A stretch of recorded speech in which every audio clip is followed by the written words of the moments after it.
Sri Guruji astro TV நேயர்களை உங்களை வணங்குகிறேன், வரவேற்கிறேன். ஒவ்வொரு வாரமும் இந்த தளத்தில் உங்களுக்காகவே இந்த வாரம் இனிய வாரம் என்ற பகுதியினை தொடர்ந்து வழங்கிக் கொண்டிருக்கிறேன்.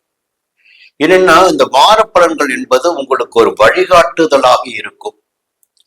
இந்த நேரத்தில் எந்த கிரகங்கள் எங்கே சஞ்சரிக்கிறார்கள், அந்த சஞ்சார நிலைக்கேற்ப நமக்கு பலன்கள் எப்படி இருக்கும் என்பதை தெரிந்து கொள்வதால் நம்ம திட்டமிடுதல்களை சரியாக மேற்கொள்ள முடியும். அதற்காகத்தான் வாரப்பலன்களை தொடர்ந்து கொடுத்து கொண்டிருக்கிறேன். இந்த வாரம் என்று பார்க்கின்ற போது ஜூலை மாதம் 26ஆம் தேதி தொடங்கி ஆகஸ்ட் மாதம் 1ஆம் தேதி வரை, ஞாயிற்றுக்கிழமை தொடங்கி சனிக்கிழமை வரை 12 ராசினருக்கும் பலன்கள் எப்படி இருக்க போகிறது என்பதை பார்ப்போம். முதலில் மேஷ ராசினருக்கு ஞாயிற்றுக்கிழமை காலை தொடங்கி திங்கட்கிழமை செவ்வாய்க்கிழமை ஒரு யோக நாளாக இருக்கும். ஞாயிற்றுக்கிழமை காலை, அதற்கு முன்னதாக காலையில் சந்திராஷ்டமம் முடிகிறது. தொடர்ந்து பார்த்தீங்கன்னா ஒரு யோகமான நன்மையான முன்னேற்றமான நாட்களாக இருக்கும். ஆலயங்களுக்கு போயிட்டு வருவீங்க, பெரியோருடைய உதவி கிடைக்கும், எதிர்கால சிந்தனைகள் மேலோங்கும், ஒரு இடம் வாங்குவது, வாகனம் வாங்குவது போன்ற முயற்சிகள் வெற்றியாகும்.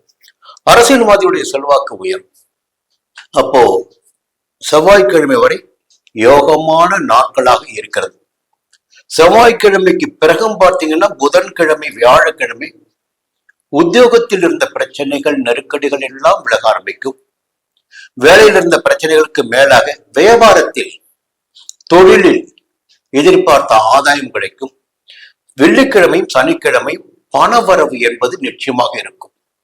இந்த வாரம் முழுவதுமே கடந்த வாரத்தை விட யோகமான நன்மையான முன்னேற்றமான நல்ல விஷயங்களை நீங்கள் சந்தித்திடக்கூடிய நிலை இருக்கும். வாழ்க்கைக்கு அடிப்படை தேவையான வசதிகள் எல்லாம் இந்த வாரத்தில் உங்களுக்கு கிடைக்கும். மற்ற கிரகங்கள் நெருக்கடிகளை கொடுத்தாலும் சந்திரனுடைய சஞ்சாரம் சாதகமாக இருக்கின்ற போது எடுத்த வேலைகள் எல்லாம் வெற்றியாகும். இந்த வாரம் உங்களுக்கு வெற்றியான வாரம். அதற்கு மேலாக தொடர்ந்து நம்ம பார்த்துக்கிட்டே வரோம். அப்போ அதே இடத்துல தான் குரு இருப்பாரு, அங்கதான் ராகு இருப்பாரு, அங்கதான் சனி இருப்பாரு. இந்த மாதத்துல பாத்தீங்கன்னா சனி பகவானுடைய சஞ்சாரம் பாத்தீங்கன்னா வக்கிரமாகி இருக்கிறார். சனியுடைய சஞ்சாரம் வக்கிரம். அப்ப வக்கிரமாகி இருக்கின்ற போது 12ஆம் இடத்தில் விரயஸ்தானத்தில் வக்கிரமாகி இருக்கின்ற காரணத்தினால் வீண் செலவுகள், விரய செலவுகள், அலைச்சல் என்பதில் குறைய ஆரம்பிக்கும்.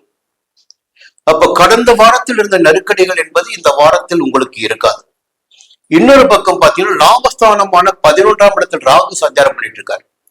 தேவைக்கேற்ற வருமானம் எந்த நேரத்தில் உடறீங்களோ, கையில பணம் இல்லை, வியாபாரத்துல முன்னேற்றம் இல்லை, இன்னைக்கு வியாபாரம் சரியில்லை, கையில பணம் சுத்தமா இல்லை என்ற நிலை வருகின்ற போது ஒரு புதிய வருமானம் என்பது உங்களை தேடி வரும். அப்போ வாழ்க்கைக்கு தேவையான வசதி வாய்ப்புகள் தொடர்ந்து உங்களுக்கு இருந்துகிட்டு இருக்கும். புதிய முயற்சிகள் வெற்றியாகும். சூரியனுடைய சஞ்சாரம் பார்த்தீங்கன்னா உழைப்பு, இந்த வாரத்தில் பார்த்தீங்கன்னா உழைப்பு தான், மூலதனமே உழைப்பு தான் உங்களுக்கு. இந்த வாரத்தின் கடைசியில ஒரு புத்திசாலித்தனம் என்பது உங்களுக்கு வெளிப்படும். வெள்ளிக்கிழமை முதல் சுகஸ்தானத்திற்கு புதன் போகிறார். புதன் என்ன பண்ண, உங்களுடைய புத்திசாலித்தனத்தை வெளிப்பட வைத்து உங்களுடைய தேவைகள் என்னவாக இருக்கிறது, திட்டங்கள் என்னவாக இருக்கிறது, எதை நோக்கி நீங்கள் நடைபோட்டுக் கொண்டிருக்கிறீர்கள் என்பதெல்லாம் அவர் உங்களுக்கு நிறைவேற்றி கொடுப்பார். அப்போ புதனுடைய சஞ்சாரம் இந்த வாரத்தின் கடைசி நாட்களில் வெள்ளிக்கிழமை முதல் சாதகமா இருக்கு. இந்த வாரம் முழுவதுமே சுக்கிரன் சாதகமா இருக்கார்.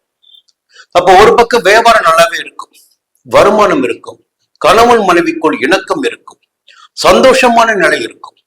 எல்லாமே இந்த வாரத்தில் பாத்தீங்கன்னா பெரிய நெருக்கடிகளை விட சின்ன சின்ன நெருக்கடிகள் வந்து போகலாம். அது வாழ்க்கையில் தேவைதான் நமக்கு. அப்பதான் அடுத்த கடந்து போக முடியும். பொதுவாக இந்த வாரம் உங்களுக்கு யோகமான வாரம். மீண்டும் அடுத்த வாரம் சந்திப்போம்.